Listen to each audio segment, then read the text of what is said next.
If you ever wanted to cut into an object, this would be the tutorial for you. So let's delete the default cube by pressing X, numpad 7, Shift A, and we're going to use a mesh, not any mesh, but a plane. Once you got the plane selected, press Tab, go into edit mode, right click, subdivide, click over here, and just increase the subdivisions to about 4.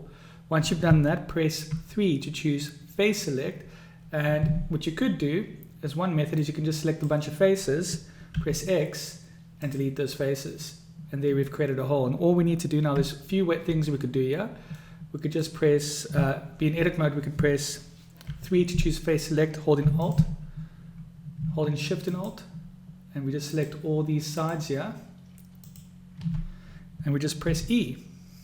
And just like that, we are extruding upward, which is quite easy. So that's one way to cut a hole, is to delete, but that's not always the best way. Let me show you another way. Tab, object mode, G, X, put this over here, Shift A, mesh, and let's use the default cube. Another way to go about this is to press Tab, go into edit mode, and instead of deleting this whole thing, maybe we should select that, hold in Shift, and select the bottom side as well. Press I to insert. Let's just insert this a little bit, and then press F3 and type in bridge, BRIDGE, and select bridge edge loops. And just like that, we have this beautiful hole that we've created.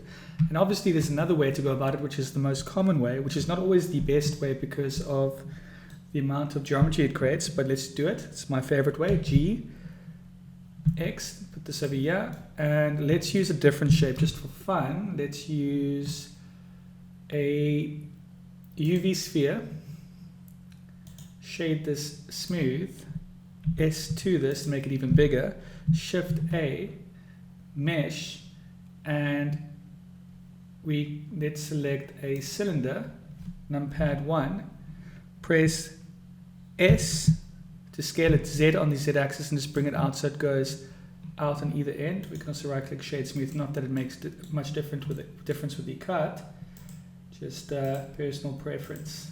Right, so I'm quite happy with that.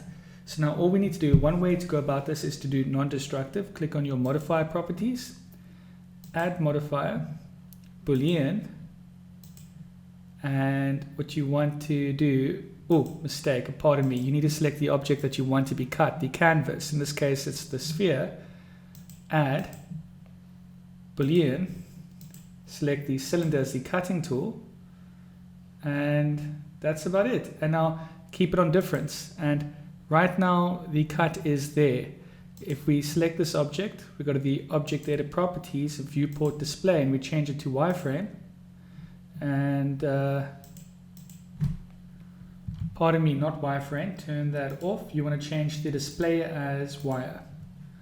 And you can see the cut there, which is quite perfect. And because we're using, let's select this, because we're using this modifier and we haven't applied it, we can actually select this and move this along to any position on the sphere that we like, which is pretty cool.